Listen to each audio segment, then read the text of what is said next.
People aren't going to like to hear what I got to say. I'm not about money.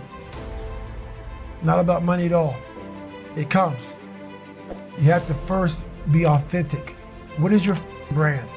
There's a bunch of people who are doing business right now who don't know what the brand is.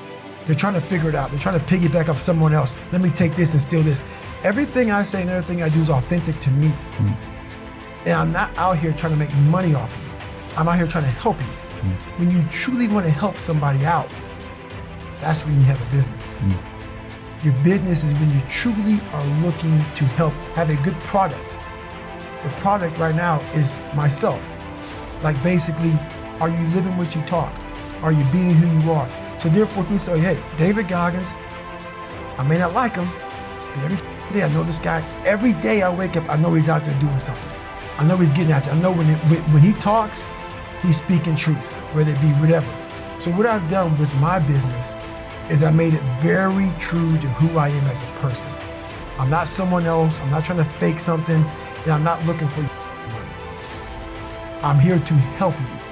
And when people see that you're here to help them, that's when you can form a business. But people can see right through bullshit. They can see right through bullshit.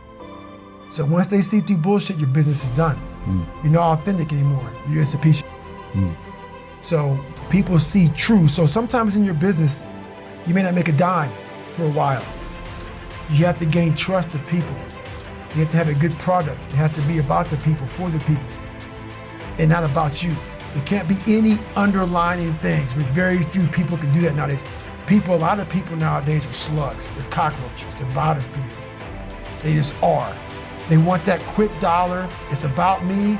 It's about me, about me, about me. If that's your mindset, your business is done. Some people make it, but they don't last real long. They don't last long. So for me, I come from hell. I had to persevere through a lot. I got judged growing up. So all I want to truly do for people is I'm for the underdog. I want to see you crush every motherfucker on the planet Earth. Anybody that said you can't, no. Wait, you might be your biggest bully. You might be telling yourself you can't. That's my business. Whether it makes money or not, give a. That's what it's all about, man. I want to see you at the end of the day say, look, man, hey, Goggins. When I'm walking through the airport, hey, man, you saved my life. Now I tell everybody to go themselves, man, because I changed my whole life around. That's the business. If you can do that, you're rich as You get a person that's smart, a really intellectual person, and they let themselves go physically. Right. Or you get a person that's a physical stud, but then they're not going to challenge their brain power.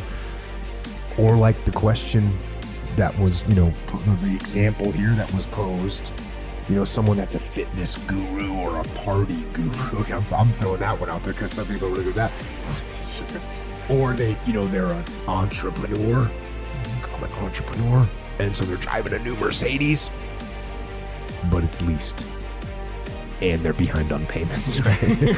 So unstrategically leased. Yeah, that. So you take another example is what about the business person that doesn't have time for their family, right? Yeah. And so that's not good. So I think the focus here is we all have to try to be well-rounded and not focus so much on one area that you're going to let some of the area go. That's target fixation is what that is, right? Is you walk into a room and you get fixated on one target and one bad guy. You think there's one bad guy, so you focus all your energy and then you're getting flanked. That's target fixation. You can't let that happen. You can't let it happen on the battlefield. You can't let it happen in life. So look out for that when you do this. And I'll tell you, this is actually a reality of the situation. I try and maintain this balance, but I've been actually working a lot lately. And this is a clear indicator to me that I've overbooked myself is last week. We had to skip a day of jiu-jitsu to record. I mean, we don't do that, right? When do we record? We record after jiu-jitsu.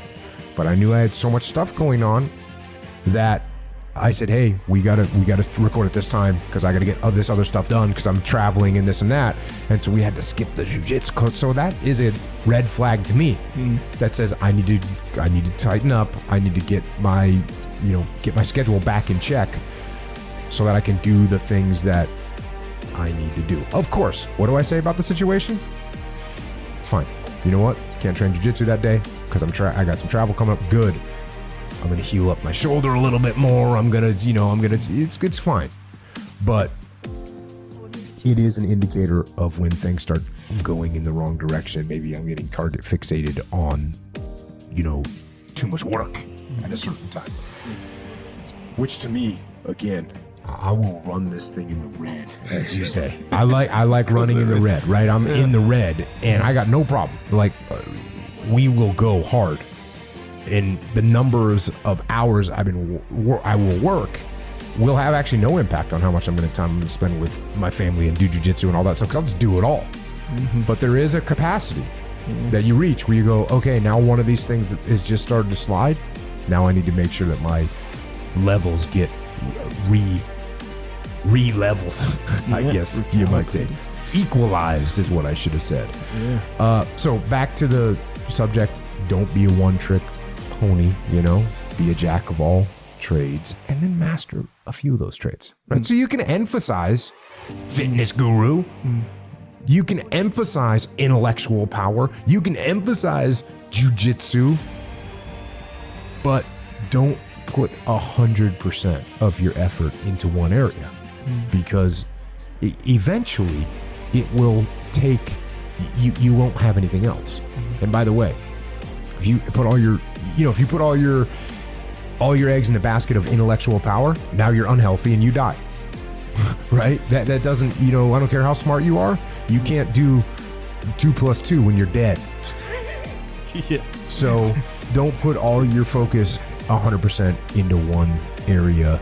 Don't become unbalanced in your disciplines. Spread it around and hold the line. Yeah, man. It's good. And you know what the other guy's saying? Yeah, you might be in good shape. Guess what? Yeah. Nice Toyota Corolla you're driving. He's all negative on it. Yeah.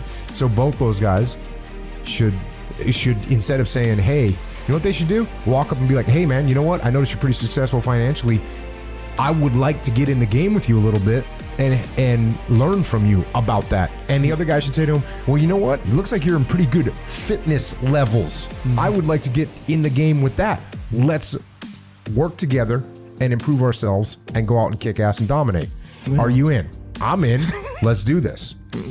Instead, what does a normal person do? They do exactly what you said. Justify, criticize, cut people down instead of building them up.